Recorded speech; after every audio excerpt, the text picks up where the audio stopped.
Depuis le jour où nous en avons été informés, nous ne cessons de prier Dieu pour vous et de demander que vous soyez remplis de la connaissance de sa volonté en toute sagesse et intelligence spirituelle pour marcher d'une manière digne du Seigneur et lui être entièrement agréable, portant des fruits en toutes sortes de bonnes œuvres et croissant par la connaissance de Dieu, fortifié à tous égards par sa puissance glorieuse, en sorte que vous soyez toujours et avec joie persévérants et patients. Rendez grâce au Père qui vous a rendu capable d'avoir part à l'héritage des saints dans la lumière, qui nous a délivrés de la puissance des ténèbres et nous a transportés dans le royaume du Fils de son amour, en qui nous avons la rédemption, la rémission des péchés. Parole du Seigneur. Amen. Amen. Seigneur, nous te louons, nous te bénissons, Papa. Merci, Seigneur, pour ta bonté. Merci, Seigneur, pour ta fidélité. Merci de nous permettre de nous réunir encore une fois. Merci, Seigneur, pour tous ceux qui rentrent du travail ou qui sont en route pour rentrer chez eux. Merci, Seigneur, parce que tu les protèges.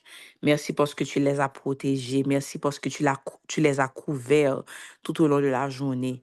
Seigneur, alors que nous nous préparons à couvrir le dernier enseignement de cette série, nous te demandons que tu sois avec nous, Papa, et que tu touches le cœur de chacun, que tu prépares la terre, Seigneur, et que tout ce qui soit déposé porte du fruit dans leur vie. Dans ton nom précieux, Seigneur Jésus, nous te prions. Amen. Amen, amen. Lovely, j'ai envoyé un lien pour toi. Je ne sais pas où est-ce que je dois envoyer à Fille et Fils du roi. Laisse-moi envoyer. Si vous pouvez passer pour moi en background, tout bas cet instrumental-là. Est-ce que vous avez été bénis jusqu'à présent par la série, les enseignements 1 et 2 de la série Divinement averti? Et si vous pouvez juste mettre dans le chat en une phrase, on encourage toujours à mettre quelque chose que vous avez appris, quelque chose qui vous a marqué pendant la série. Si vous devez, vous pouvez même retourner à vos notes et juste partager dans le chat quelque chose qui vous a marqué. Faites-moi savoir si vous m'entendez toujours bien, malgré la musique de fond, s'il vous plaît. On t'entend clairement. D'accord, super. Et aussi, pendant qu'on clôture la série, je veux aussi vous dire que l'équipe de médias travaille très dur pour pouvoir partager avec le public le plus que possible toutes nos activités, pour pouvoir encourager, exhorter. Parce qu'on dit toujours que c'est pas juste la communication, c'est pas juste les réseaux sociaux, mais en fait, c'est de l'évangélisation de masse. Vous n'allez pas imaginer à quel point c'est important, comme quoi quelqu'un peut tomber sur quelque chose sur les réseaux et c'est cette chose-là, c'est ce message-là qui dirige la personne vers la communauté pour écouter d'autres enseignements qui vont carrément changer la vie de cette personne et aider vraiment cette rencontre-là avec le Seigneur. Donc, ce que l'équipe de médias va faire, cette année, c'est qu'après chaque série, ils vont aller en story. Donc, surveillez les stories d'ici demain, ou je ne sais pas si ce sera ce soir ou demain, mais surveillez les stories, ils vont toujours mettre un question box après certains enseignements et vous demander de mettre un peu de mots comment la série vous a béni. Je vous encourage à vraiment participer, à ne pas juste voir et passer, parce que vos témoignages vont aider les gens à être curieux et va les diriger vers soit Spotify ou YouTube où on a les enregistrements et ces gens-là, vous ne savez pas comment ça peut changer leur vie. Amen. Donc, est-ce qu'on peut compter sur vous pour vraiment participer, encourager lorsque l'équipe de louange, lorsque l'équipe de médias, vous encourage à partager ces choses-là sur les réseaux? Est-ce qu'on peut mettre, s'il vous plaît, dans le chat le nom de la page Instagram de DASOC? Au cas où certains ne connaissent pas, le nom de la page Instagram de DASOC. Si on peut partager aussi le lien de notre page YouTube. Si vous n'êtes pas encore abonné, abonnez-vous. On a commencé cette année à mettre les prières du matin aussi. on mettait seulement les enseignements, mais maintenant, on a commencé à mettre les prières du matin également. Donc, ça, c'est une façon d'évangéliser. S'il y a un enseignement qui vous a marqué et que le Saint-Esprit met le nom de quelqu'un sur votre cœur, partagez le lien. Dites, hey, lorsque tu as un petit temps, je t'encourage vraiment à écouter cet enseignement. Hey, ça, c'est la communauté où je vais. La prière de ce matin était tellement édifiante. Je t'envoie ce lien pour que tu puisses écouter pendant que tu es en route pour le travail. Let's spread the gospel, guys. C'est vraiment, vraiment important. Amen. OK? Donc, Instagram, YouTube, n'oubliez pas de vous abonner et aussi de souscrire au newsletter. Donc, aujourd'hui, nous allons avoir le dernier enseignement de la série Divinement Averti et j'ai une bonne nouvelle pour vous. Je vous avais dit que le mois prochain, on allait avoir 2 enseignements de Pasteur Val qui allait nous donner un enseignement approfondi sur l'évangélisation, le pourquoi, le comment, les outils. OK? Donc, on n'a pas encore confirmé les dates, mais je pense que ce sera le 2e et le 3e mercredi du mois de février. Mais la bonne nouvelle, c'est que la semaine prochaine, le premier mercredi du mois de février et les mercredis après Pasteur Val, on va avoir notre hôte leader, Jean-Luc, qui va partager avec nous beaucoup de choses que le Saint-Esprit a mis sur son cœur. Je sais qu'il y a beaucoup de gens qui attendent toujours ce moment avec impatience lorsque le leader Jean-Luc a partagé. Donc, vous allez l'entendre beaucoup, surtout que aujourd'hui, je disais que vraiment, je commence à rentrer dans cette phase de grossesse où vraiment, j'ai juste envie de me reposer. Donc là, c'est avec joie que je suis en train de fermer cette série. Je ne dis pas que vous n'allez pas m'entendre, mais vous allez m'entendre beaucoup moins. Et on va faire la place à beaucoup plus à Leader Jean-Luc pour voir ce que le Saint-Esprit met sur son cœur. Amen. Donc aujourd'hui, pour l'enseignement numéro 3 de Divinement Averti, nous allons voir comment protéger l'avertissement que tu as reçu du Seigneur.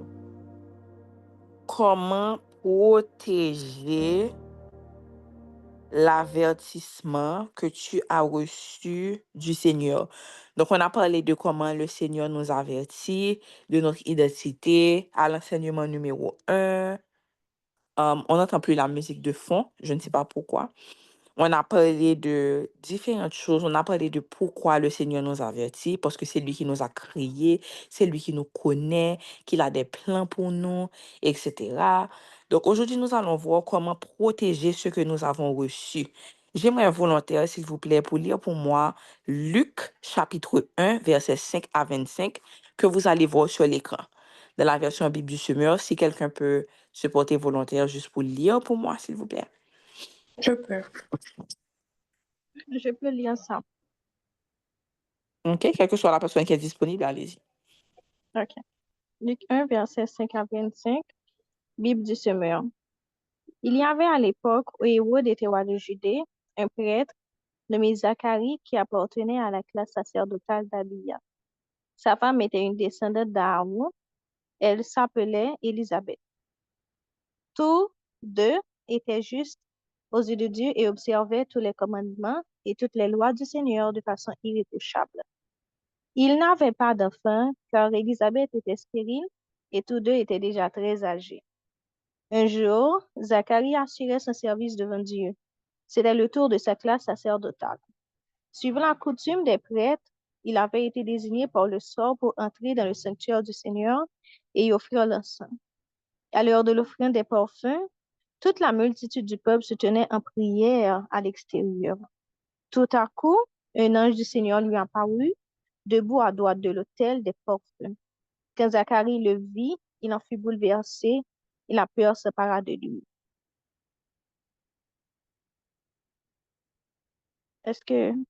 Merci. Mais l'ange lui dit, n'aie pas peur, Zacharie, car Dieu a entendu ta prière. Ta femme, Élisabeth, te donnera un fils. Tu l'appelleras Jean. Il sera pour toi le sujet d'une très grande joie, et beaucoup de gens se réjouiront de sa naissance. Il sera grand aux yeux de Dieu, aux yeux du Seigneur. Il ne boira ni vin, ni boisson alcoolisée. Il sera rempli de l'Esprit Saint dès le sein maternel. Il ramènera beaucoup d'Israélites au Seigneur, leur Dieu. Il accomplira sa mission sous le regard de Dieu avec l'esprit et la puissance qui résidaient en Élie pour réconcilier les pères avec leurs enfants, pour amener ceux qui sont désobéissants à penser comme des hommes justes et former ainsi un peuple prêt pour le Seigneur. Zacharie demanda à l'ange, à quoi le reconnaîtrai-je? Car je suis moi-même déjà vieux et ma femme est très âgée.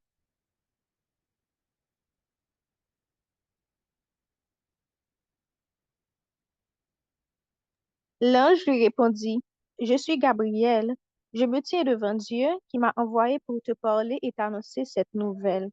Alors voici, tu vas devenir muet et tu resteras incapable de parler jusqu'au jour où ce que je vais de t'annoncer se réalisera. Il en sera ainsi parce que tu n'as pas cru à mes paroles qui s'accompliront au temps prévu. Pendant ce temps, la foule attendait Zacharie. Elle s'étonnait de le voir s'attarder dans le sanctuaire. Lorsqu'il sortit enfin, il était incapable de parler aux personnes rassemblées. Elle comprit alors qu'il avait eu une vision dans le sanctuaire. Quant à lui, il leur faisait des signes et restait muet. Lorsqu'il eut terminé son temps de service, il retourna chez lui. Quelque temps après, sa femme Élisabeth devint enceinte et pendant 5 mois, elle se tint cachée. Elle se disait, c'est l'œuvre du Seigneur en ma faveur. Il a décidé d'effacer ce qui faisait ma honte aux yeux de tous. Parole du Seigneur. Amen. Amen. OK. Donc là, on avait parlé pendant l'enseignement numéro 1 de cette rencontre-là, la visitation angélique que Zacharie et Élisabeth avaient eue lorsqu'ils ont reçu le message du Seigneur, pas vrai? Donc maintenant, allons voir spécifiquement dans les versets 19 et 20 ce qui s'est passé. L'ange lui répondit, je suis Gabriel, parce que il demanda comment ces choses pourraient se passer. L'ange lui répondit, je suis Gabriel, je me tiens devant Dieu qui m'a envoyé pour te parler et t'annoncer cette nouvelle. Alors voici, tu vas devenir muet et tu resteras incapable de parler jusqu'au jour où ce que je viens de t'annoncer se réalisera. Il en sera ainsi parce que tu n'as pas cru à mes paroles qui s'accompliront au temps prévu. Donc, pourquoi,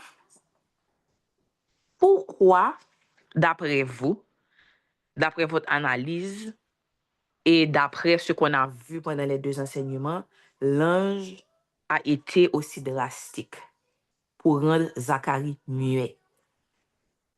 Mettez dans le chat, OK, selon vos analyses, pourquoi cette mesure-là?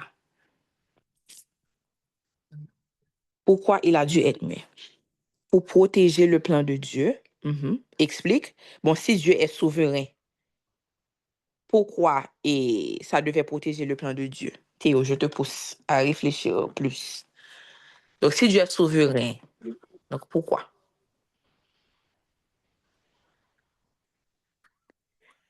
Naomi et Lucia dit qu'ils pouvaient parler contre le projet. Elodie a dit because it had to do with Jesus. Le pouvoir de la parole, doubt like a faith. Because we don't receive what God says with faith, you will speak against it. OK? OK. Donc, pourquoi vous pensez que, et malgré la souveraineté de Dieu, pas vrai, qu'il y avait toujours une importance, que les paroles de Zacharie ou la foi de Zacharie à ce moment-là pouvait être d'une importance? Pourquoi?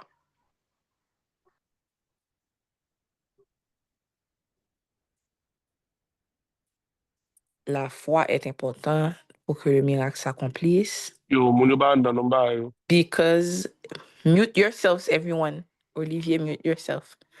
Because God wants to partner with us in faith. OK. Anne-Marjorie est celle qui a donné la meilleure piste. God wants to partner with us.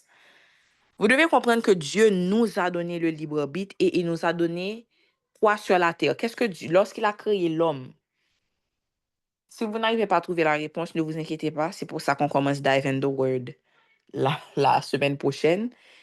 Merci, Pat. He gave us dominion. Ça veut dire quoi? Ça veut dire que sur ce territoire-là, qui est la terre, Dieu, dans sa souveraineté, nous a donné la domination. C'est pour cela que, même lorsque Dieu est souverain, il y a ce pouvoir-là qu'il nous a donné de pouvoir, de pouvoir, de pouvoir changer les choses. Ça veut dire de pouvoir décider nous-mêmes. Pas vrai?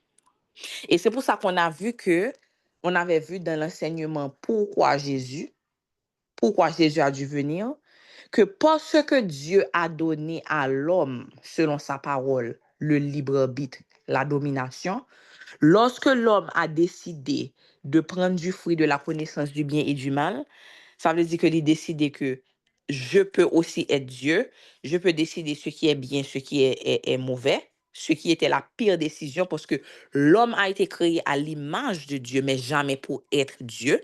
Nous n'avons pas en tant qu'homme la capacité de savoir ce qui est juste aux yeux de Dieu, de toujours savoir ce qui est bien, ce qui est mal. Seulement Dieu a cette capacité. Donc, à la minute où l'homme a décidé de prendre de ce fruit de la connaissance du bien et du mal, il a aussi automatiquement laissé le péché entrer dans le monde. Est-ce que vous suivez?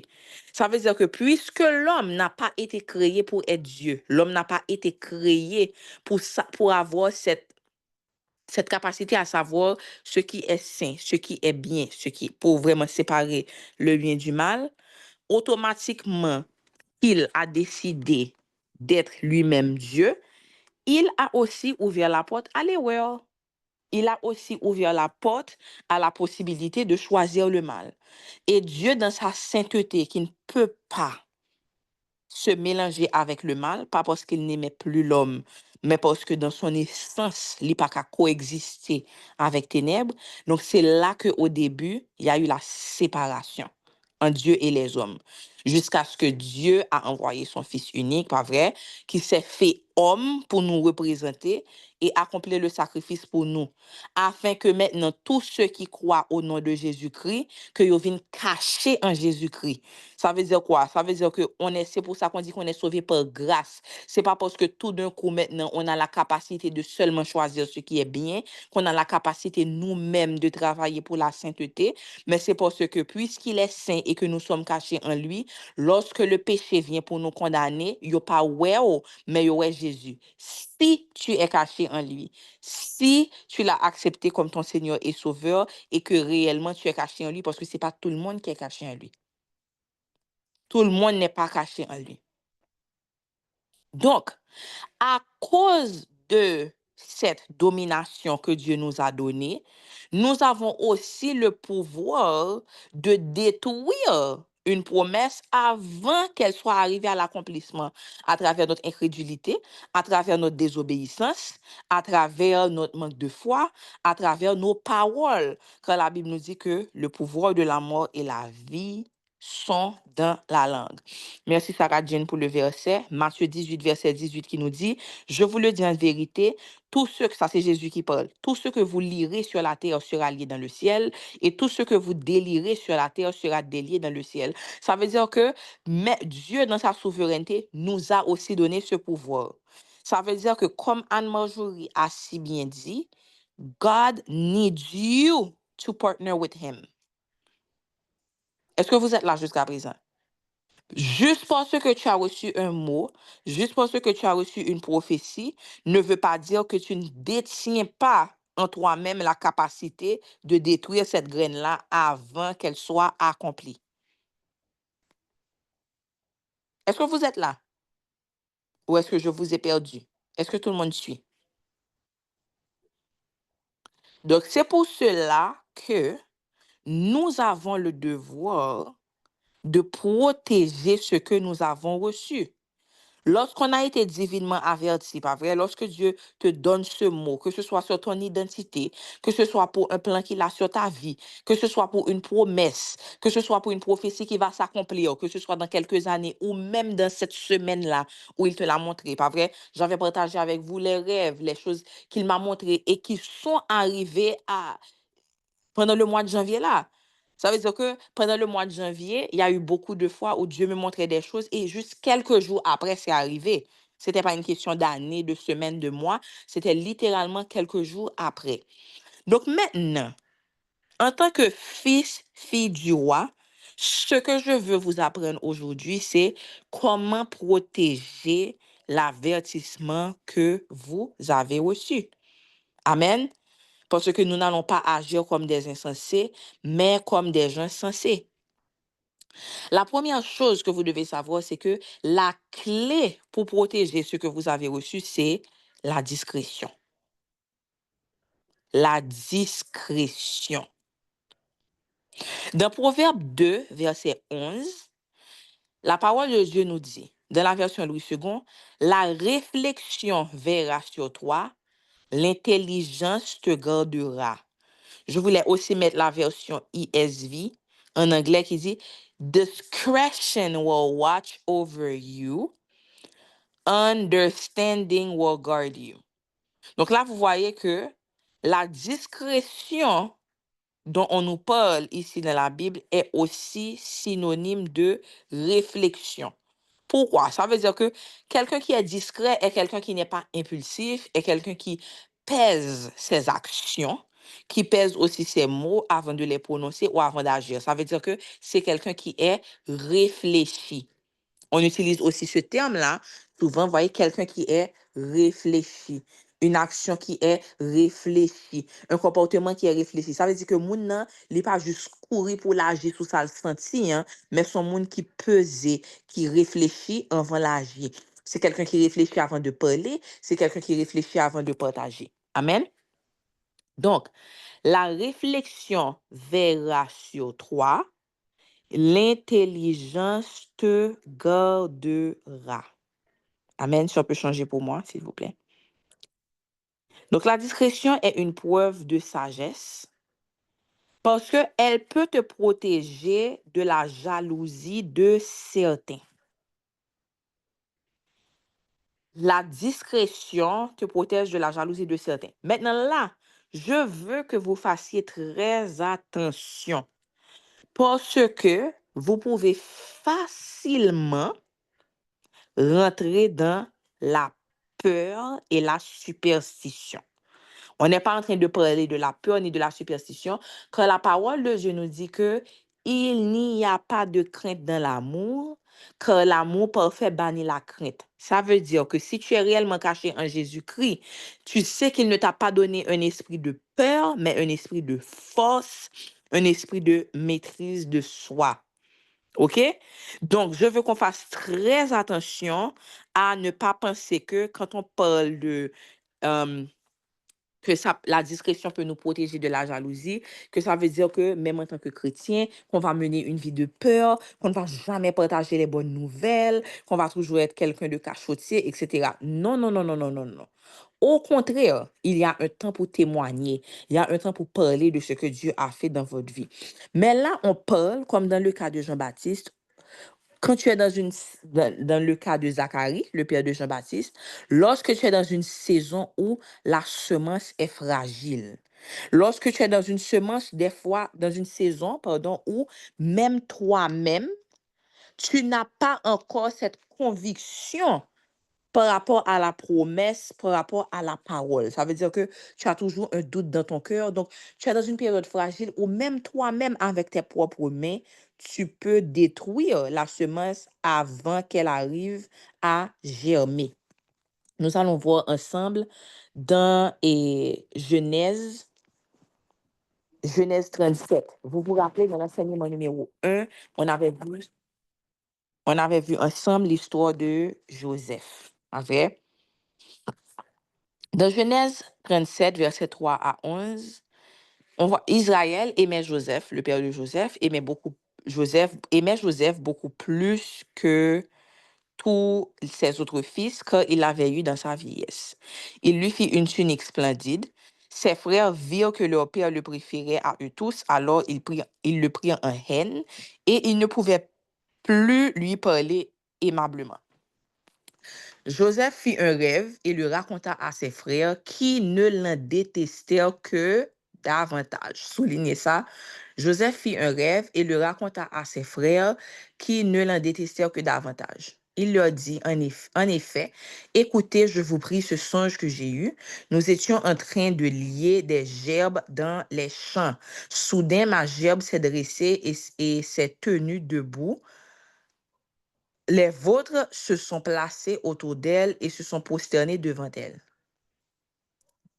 Ses frères lui dirent, prétendrais-tu devenir notre roi et nous gouverner? Et ils le détestèrent de plus belle à cause de ses songes et de ses propos. Soulignez ça aussi. Ils le détestèrent de plus belle à cause de ses songes et de ses propos. Il eut encore un autre rêve qu'il raconta également à ses frères. Voici, leur dit-il, j'ai encore fait un rêve. J'ai vu le soleil, la lune et 11 étoiles se prosterner devant moi. Quand il raconta ce rêve à son père et ses frères, son père le réprimanda et lui dit, soulignez ça aussi, son père le réprimanda et lui dit, qu'as-tu rêvé là? T'imagines-tu que moi, ta mère et tes frères, nous allons nous prosterner en terre devant toi? Ses frères étaient jaloux de lui, mais son père garda la chose en mémoire. OK? Donc, on voit que Joseph, dans sa naïveté, peut-être ne comprenait pas à quel point ses frères étaient jaloux. Ça peut être la naïveté, ça peut être de l'arrogance, ça peut être de la fierté. Quel que soit ce que c'était, une chose est sûre, c'est que Joseph n'avait pas fait preuve il n'avait pas fait preuve de sagesse. Parce que même lorsque le Seigneur lui avait révélé ces choses-là, frères et sœurs, il y a un temps de protection de la semence. Il y a un temps pour que ces choses-là restent cachées. C'est pas toute bagaille que mon Dieu montre nous pour nous courir à le raconter. Vous voyez ici qu'on nous dit que ses frères le détestèrent davantage à cause des rêves. Et comme je vous ai dit, je ne suis pas en train d'encourager une attitude de peur. Pas du tout. Je ne suis pas en train d'encourager une attitude où jamais tu ne vas témoigner. Il y a 5 ans que tu as reçu une délivrance pour quelque chose, jamais tu n'as partagé ton témoignage.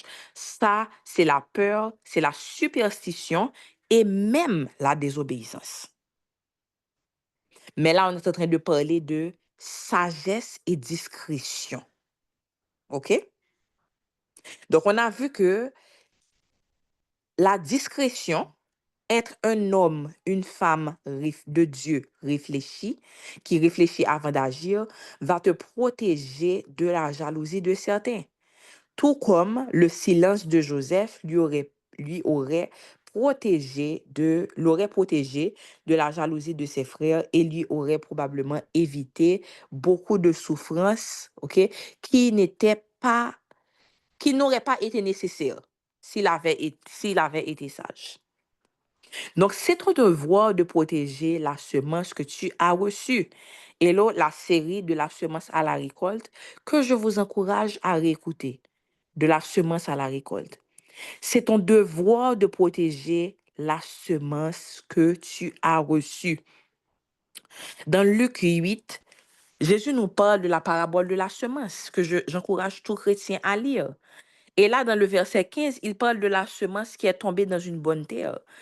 Enfin, la semence tombée dans la bonne terre, ce sont ceux qui, ayant écouté la parole, la retiennent dans un cœur honnête et bien disposé. Ils persévèrent et ainsi portent du fruit. La bonne semence, ce sont ceux qui, ayant écouté la parole, la retiennent dans un cœur honnête et bien disposé. Ils persévèrent. OK? Soulignez, bien, marquez ce mot-là dans vos notes. Persévérance. Ça veut dire qu'une fois que tu as reçu la promesse de Dieu, une fois que tu reçois ce mot-là en lisant ta Bible, une fois que tu reçois cette prophétie-là d'un homme, d'une femme de Dieu, dès que tu reçois quelque chose de la part du Seigneur, il y a aussi un temps pour recevoir et retenir cette parole-là dans ton cœur, pas vrai? Amen. Et ensuite, il y a un temps de persévérance. Pourquoi? Parce que le Seigneur sait que vous allez être tentés, vous allez recevoir des tribulations. Dans Luc 8, on a parlé de toutes les autres semences. La semence qui tombe parmi les ronces, qu'on dit que quelqu'un qui reçoit la parole, mais après, il se laisse distraire par les soucis de la vie, par les plaisirs de la vie, etc. Il y a ceux qui reçoivent la parole, mais tout de suite, et le diable vient et prend pour qu'il n'ait pas le temps, pour que cette graine n'ait pas le temps de prendre racine dans leur cœur.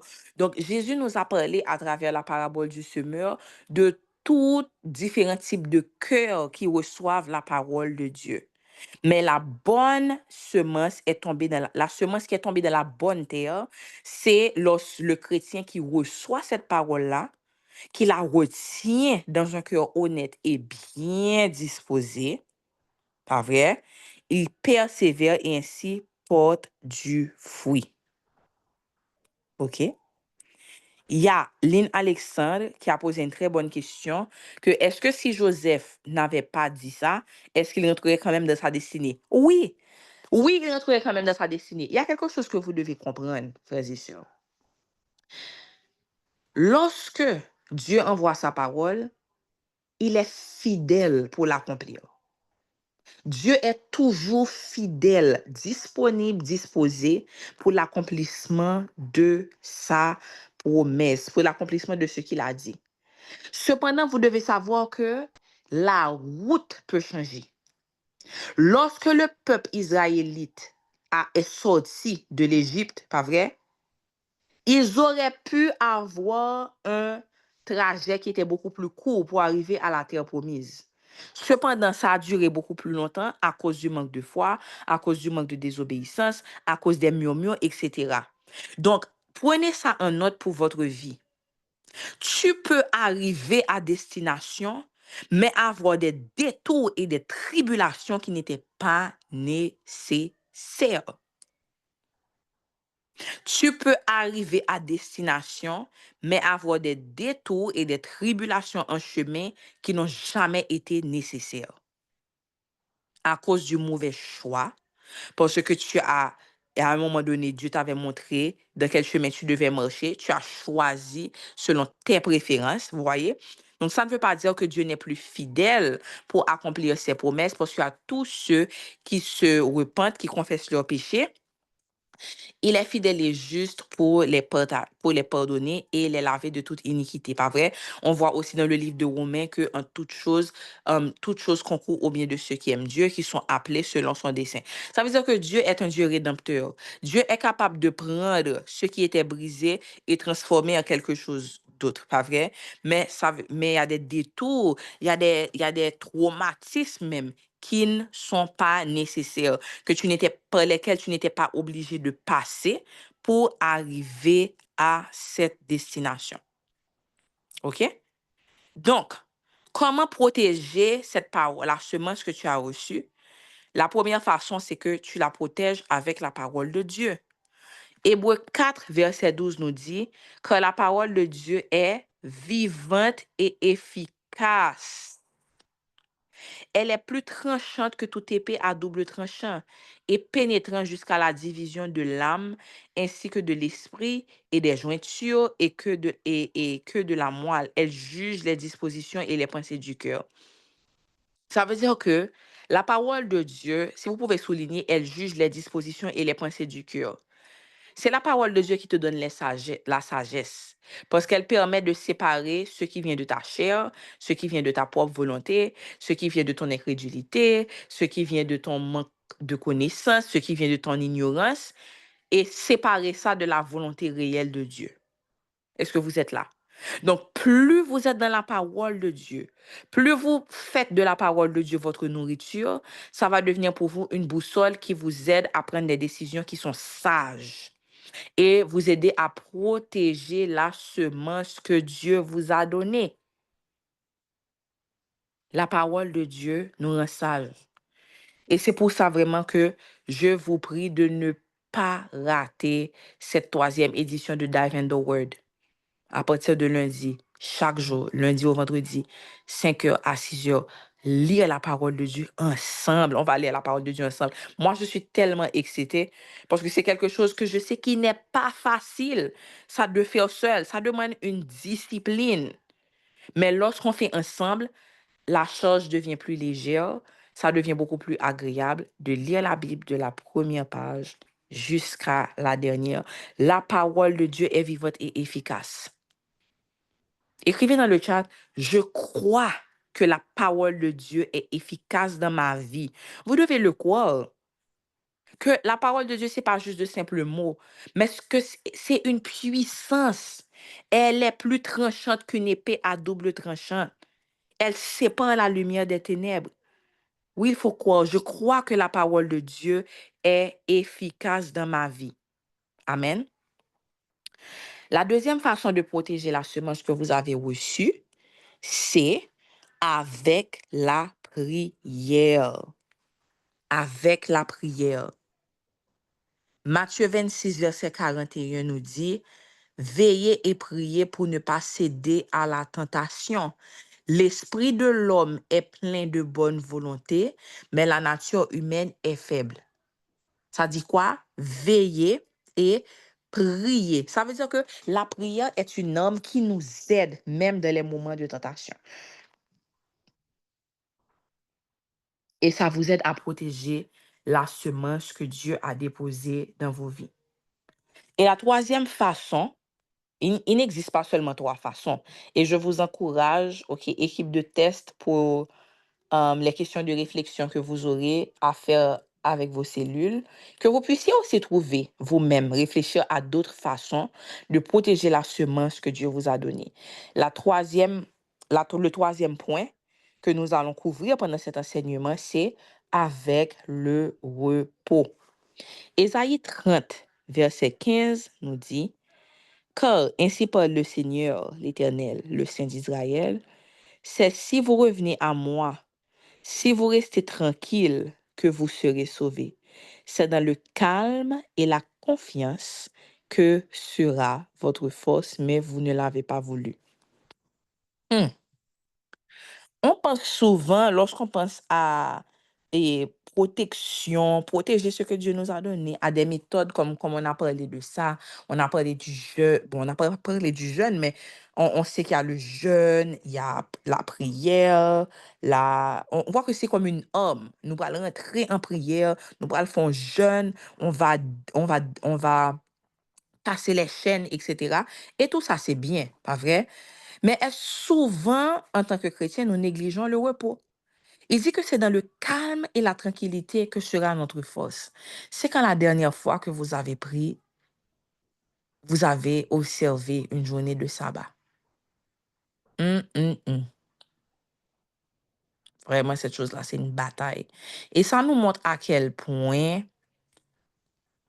nous-mêmes, en tant qu'humains, vous allez voir que dès que vous allez décider de réellement prendre le sabbat, c'est comme si tout en vous va se battre. Vous allez penser à toutes les choses qu'il y a à faire. C'est comme si c'est tellement difficile pour nous de vraiment rentrer dans ce repos-là. Mais vous savez que juste parce que on parlait du sabbat dans l'Ancien Testament ne veut pas dire que le sabbat n'est plus quelque chose que Dieu veut pour nous. Il y a un livre de Pastor John Mark Comer qui s'appelle The Ruthless Elimination of Hurry. J'écris le titre pour vous. Où il parle de ça. Et je vous encourage à lire ce livre-là. The Ruthless Elimination of Hurry. Je prie vraiment que cette année, ce soit une année où vous demandiez vraiment au Saint-Esprit de vous révéler comment le repos est une force. Comment le repos peut être une clé. Parce que ça peut sembler contradictoire. Comment ça, il y a toutes ces forces-là qui s'acharnent contre la promesse de Dieu sur ma vie, qui s'acharnent contre ma destinée, et puis que le repos, me reposer dans les mains de Dieu, comment ça peut être une arme? C'est quelque chose qui peut ne pas faire de sens. Mais je prie qu'à travers la parole de Dieu, que vous alliez chercher vraiment ce que Dieu dit du repos, ce qu'il dit du sabbat, C'est quoi la force qu'il y a là-dedans? Et comment ça peut être une arme dans votre vie. OK? Donc, nous avons vu 3 clés principales, mais je vous encourage, lorsque vous allez vous réunir avec vos cellules, d'aussi partager d'autres armes que vous connaissez. Donc, on a dit on protège avec la parole de Dieu, avec la prière et avec le repos. OK? Donc, pour protéger ce que tu as reçu, des clés importantes, c'est que la discrétion est une preuve de sagesse. Elle te protège de la jalousie de certains, pas vrai? Et elle te protège de toi-même aussi. Elle te protège de toi-même aussi. Et qu'on a vu aussi que c'est ton devoir de protéger la semence que tu as reçue. Nous allons prier ensemble. Seigneur Jésus, merci pour tout ce que tu as déposé en nous ce soir. Seigneur, merci parce que tu nous rappelles encore une fois qu'il est important de développer un esprit de discrétion, qu'il ne suffit pas d'être averti, mais que nous devons aussi avoir la sagesse pour protéger ce que nous avons reçu. Seigneur, transforme-nous en des fils et des filles réfléchis, pas impulsifs, Seigneur. Apprends-nous, Seigneur, à protéger ce que tu déposes en nous jusqu'à ce que nous voyions l'accomplissement de cette promesse. Ne nous laisse pas, Seigneur, détruire ce que tu nous as donné de nos propres mains, Seigneur, mais apprends-nous à être sages. C'est dans ton nom précieux, Seigneur Jésus, que nous prions. Amen. Amen. Soyez bénis tout le monde, que le Seigneur vous garde, que le Seigneur vous protège. Nous avons prière du matin, demain matin à 5h30. Donc, si vous pouvez, connectez-vous, que le Seigneur vous garde, qu'il vous protège. Soyez bénis.